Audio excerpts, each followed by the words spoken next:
very thankful to Lucy and Sally at Dot Art Gallery for making this exhibition possible. And I was really touched to see so many at the private view, dear people I've known for a long time and others I've met more recently. And if you're watching this video, thank you for being here. What a mix of people. I just love the way art brings all sorts of people from different backgrounds together, from various professional, cultural, spiritual perspectives.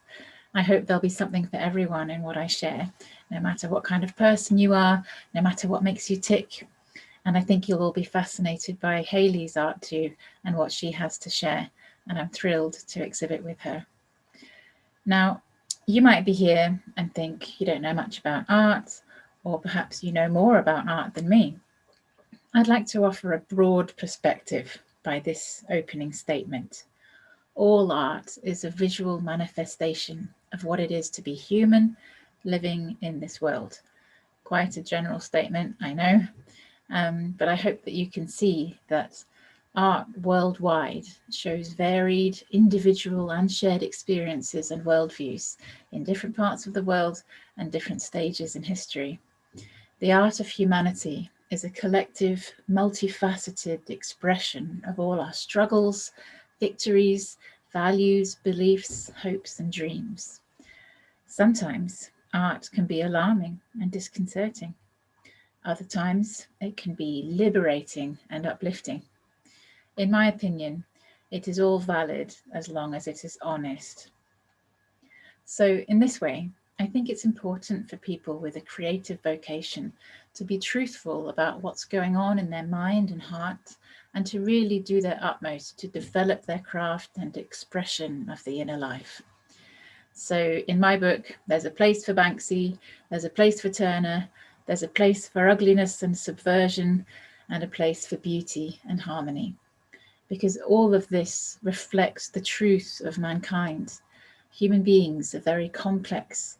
We're capable of good and bad.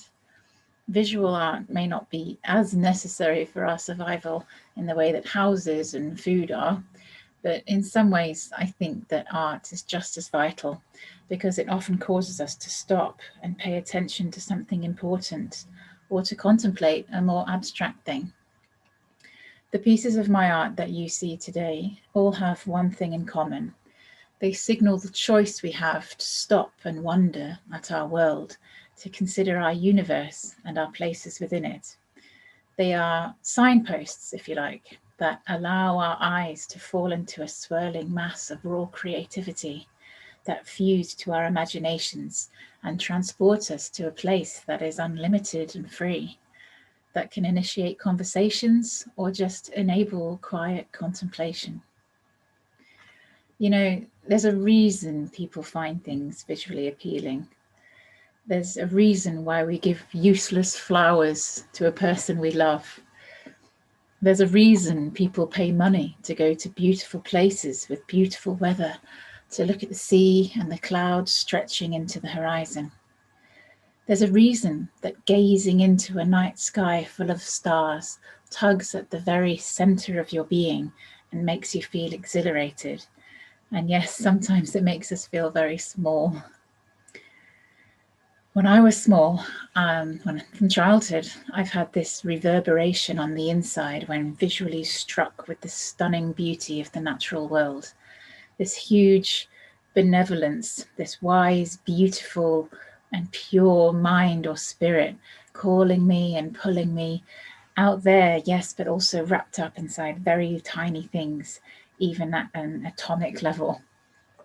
And it's with this inner recognition and searching curiosity that I've done these paintings, with a process built on the foundation of craftsmanship, dexterity, separating visual information and all of that, but also in a sort of conversational back and forth way that resounds with this unseen intelligent force within things.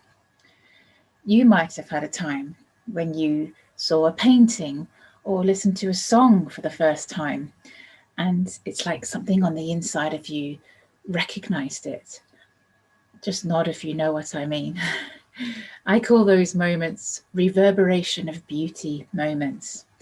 Not a shallow or thoughtless beauty, but a beauty that is full of mercy, grace, and depth, and also rather disarming and mysterious. And some of my paintings look like they are of places that are far away, but they've also actually come from inside my soul, where connections are being made all the time and thoughts are effusing from various layers. And the wispy layers on my paintings that look like the edges of clouds or rivers, that to me seem quite emotive. I've discovered are actually examples of fractal patterns found in nature. Like I've said already, there is a reason that people respond positively to the beauty of nature. And one of my aims in these paintings, and also with my tree and nature paintings, it's to emphasize that beauty, creating a stimulating yet harmonizing effect in the viewer.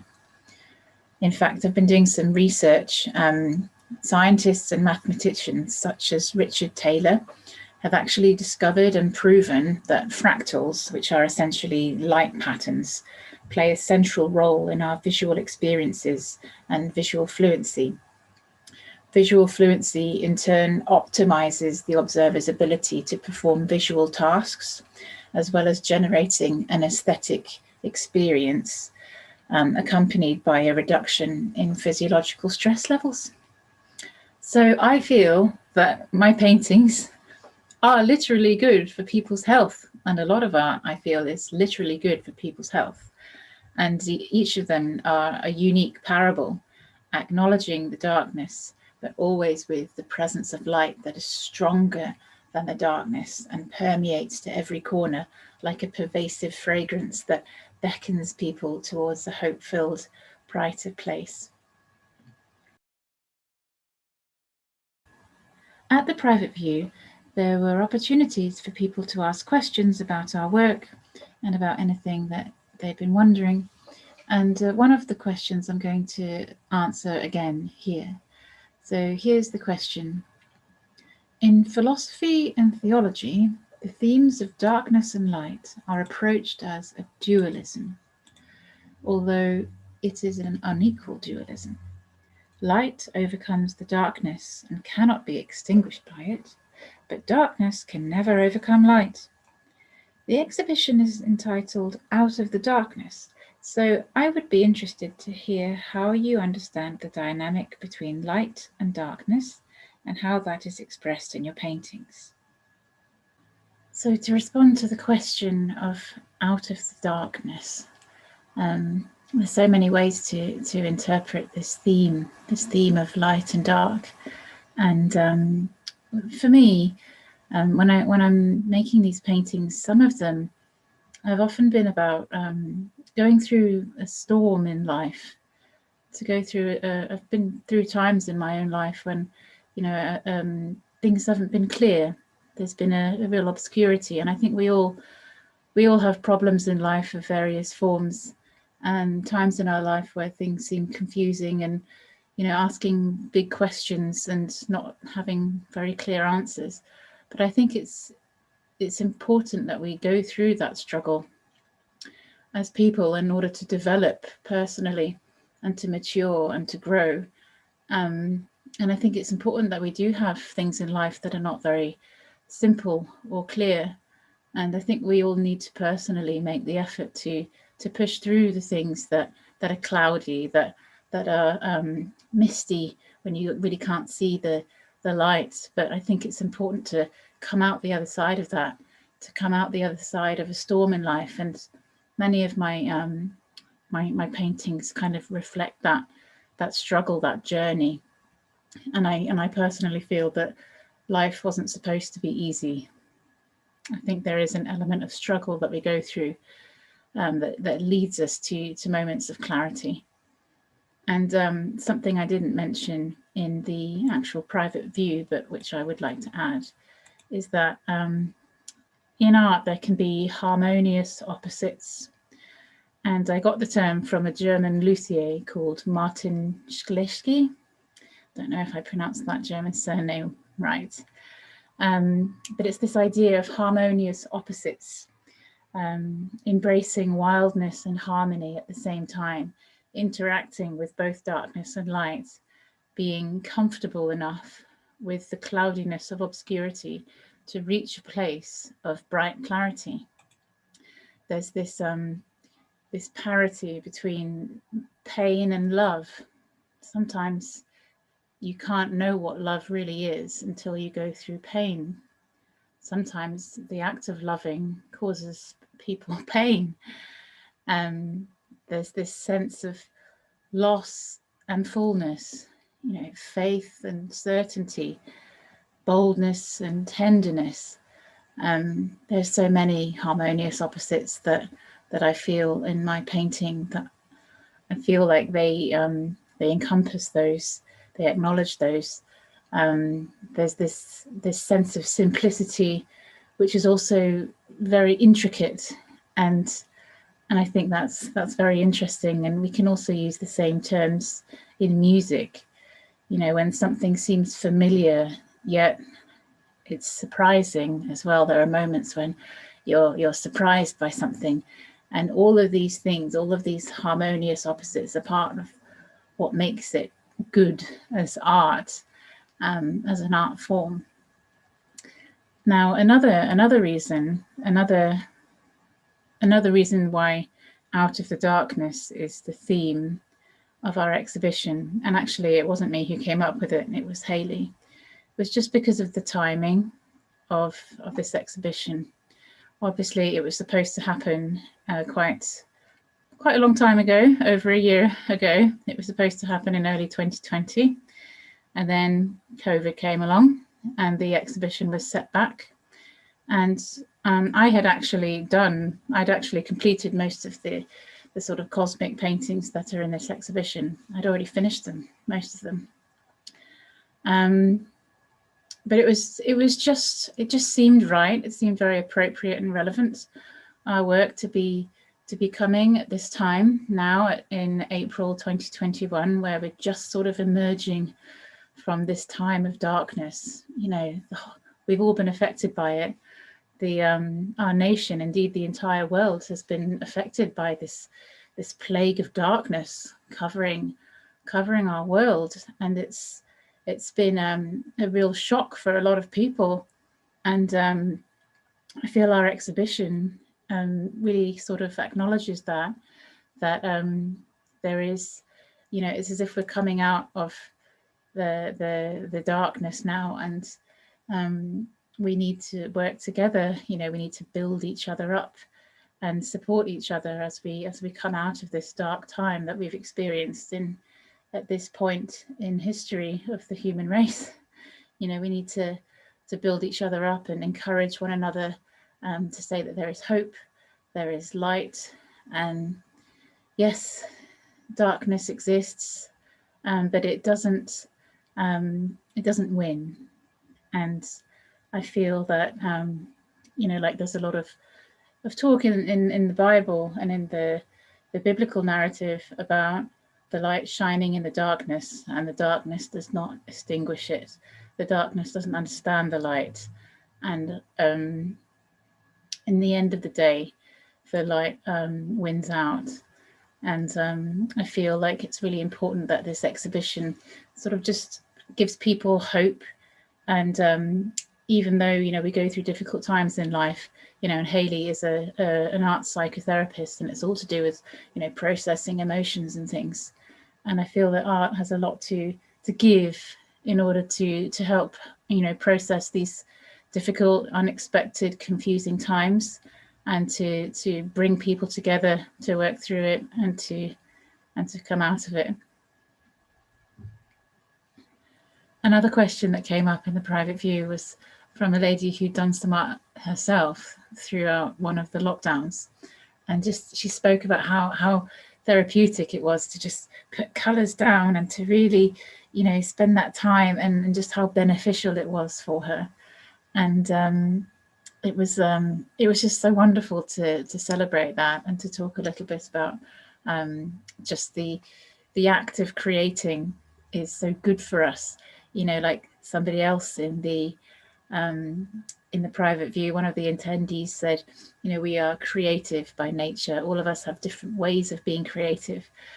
but this is in us. You know, we are created to create, and it was just a really lovely thing to ponder. I think for all of us, it was a good thing for us to talk about. And obviously, you know, Hayley does a lot of art therapy and has a lot to say about this.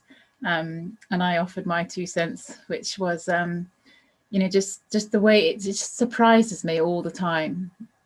How so through Dot Art, I've actually done some art workshops, and before COVID happened, I was very much enjoying going to the Blue Coat to teach an abstract art course, also an art course for beginners, art for beginners, and another one to do with Chinese brush painting. That was really good too. And I just love the way that art brings people together, you know, like I've already said in my talk.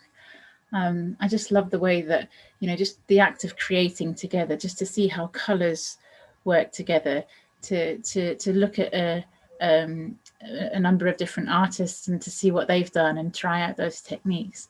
You know, it is so good for people to do that. And you know, sometimes people say, oh, art isn't necessary.